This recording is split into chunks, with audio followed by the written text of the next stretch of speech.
Since the 1950s, over 2,000 studies have been conducted on cognitive dissonance, exploring things like who experiences it, why they experience it, how they experience it, what are the implications, and so forth.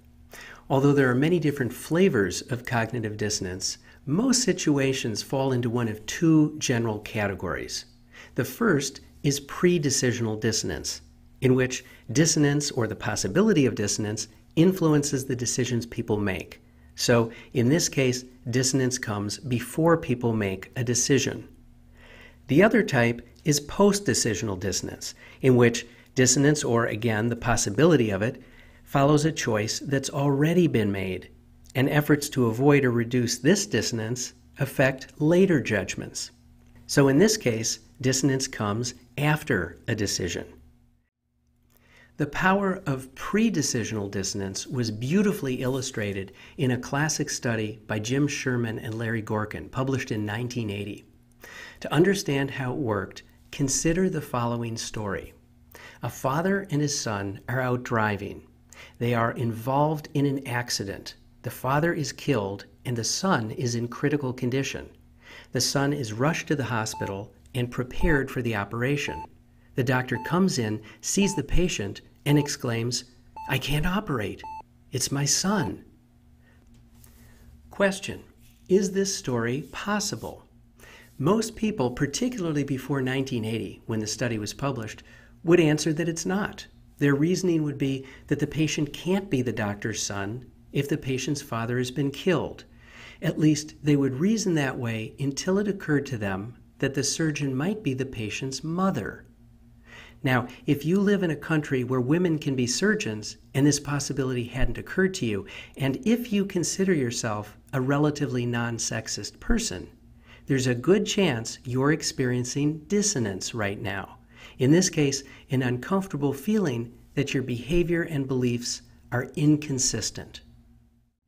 Moreover, the theory predicts that if you're experiencing cognitive dissonance, you'll be motivated to reduce that dissonance by behaving in a more non-sexist way than ever, to show yourself that you're in favor of equality between women and men.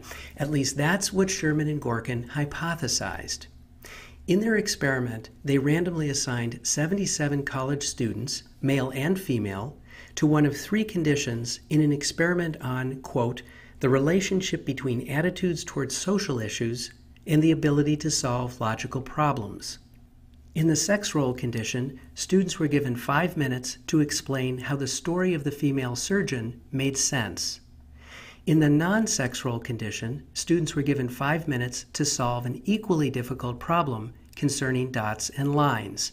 That way, Sherman and Gorkin could make sure that the results weren't simply due to students working on a difficult problem. And in the control condition, students were not given a problem to solve. In the sex role and non-sex role conditions, the experimenter provided the correct solution after 5 minutes had passed. Roughly 80% of the students were not able to solve the problems within 5 minutes. Next, the experimenter told students that the study was over, and she gave them booklets for another person's study about legal decisions. This wasn't a surprise, by the way. The students had been told previously that they'd be participating in a couple of unrelated research projects. The experimenter explained that the other researcher was out of town and that they should put their completed booklet into an envelope addressed to that person and drop the envelope in a nearby outbox. Then she left, seemingly never to see their answers to the second experiment. In reality, the second experiment was nothing more than a cover story to collect information on sexism without students detecting a connection to the first part of the experiment. There was no second experiment. Pretty tricky, pretty tricky. In this part of the study, students read about an affirmative action legal case in which a woman claimed that she had been turned down for a university faculty position on the basis of her gender. Students then gave their opinion about three things. First, what they thought the verdict should be. Second, how justified they thought the university was in hiring a man rather than the woman. And third, how they felt about affirmative action in general. What were the results? Sherman and Gorkin found that compared with students in the control group and compared with students who were presented with the problem concerning dots and lines, people who had failed to solve the female surgeon problem were more likely to find the university guilty of sex discrimination, less likely to see the university as justified in hiring a male for the job, and more supportive of affirmative action policies in general. Based on these findings, Sherman and Gorkin concluded that students who failed the female surgeon problem tried to reduce their dissonance by acting as pro-equality as possible, trying to show themselves that they weren't biased against women. Let me share one other study on pre-decisional dissonance, an entertaining and startling experiment published by Ronald Comer and James Laird in an article entitled "Choosing to Suffer as a Consequence of Expecting to Suffer. Why do people do it?" In the study, 50 college students were assigned to one of 3 experimental conditions: worm expectancy worm choice, worm expectancy shock choice, and neutral expectancy control group. I'll explain the right 2 columns in a few minutes, but first, let's just walk through the study.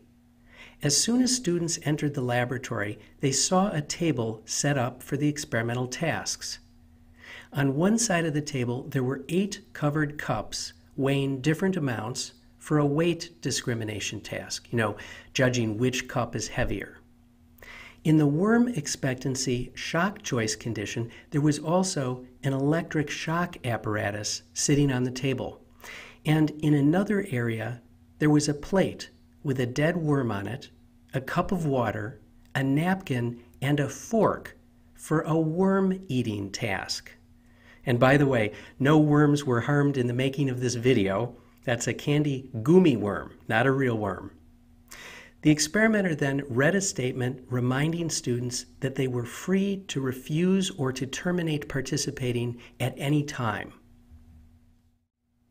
3 participants immediately pulled the ripcord and bailed out of the study, but the other 47 students remained, and a post-experimental interview indicated that they fully expected to eat a worm before the study was over.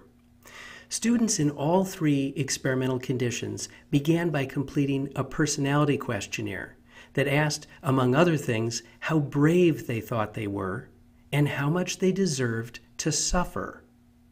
Then the experimenter described each of the experimental tasks, seated students in front of the task that they were assigned, and left the room to take care of some preliminary details. Students in the neutral expectancy control group were assigned to the weight discrimination task, and students in the 2 worm expectancy groups were assigned to the worm-eating task. That is, they expected to eat a worm. 10 minutes later, after students seated in front of the dead worm had been given lots of time to contemplate their fate, the experimenter returned and announced that there would be a short delay. The experimenter said, "While you're waiting, I was thinking, it's been quite a while since you filled out the pre-task personality survey. I don't even know if it's valid anymore. Would you just fill it out again now?" In this way, the participants were led to provide a second self-rating of how brave they were and how much they deserved to suffer. So the researchers could see whether these ratings changed at all during the 10 minutes or so that students had sat in front of their task. Then a few minutes later, the experimenter returned and asked students to rate how pleasant or unpleasant the tasks were. Students simply gave their general impressions because they hadn't actually performed the assigned task. Students in the control condition and the worm choice condition evaluated the weight discrimination task and the worm-eating task. And students in the shock choice condition evaluated the weight discrimination task and a shock task in which they would give themselves a shock on the hand. Finally, the experimenter shuffled through his papers again and declared that, whoops, the correct experimental condition hadn't been assigned, and students would now be able to choose the task they wanted to complete. Students in the control condition or the worm choice condition were given a choice between doing the weight discrimination task or the worm-eating task.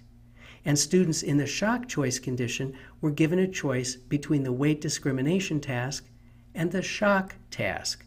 That is, a task that involved the self-infliction of suffering but didn't have to do with worms.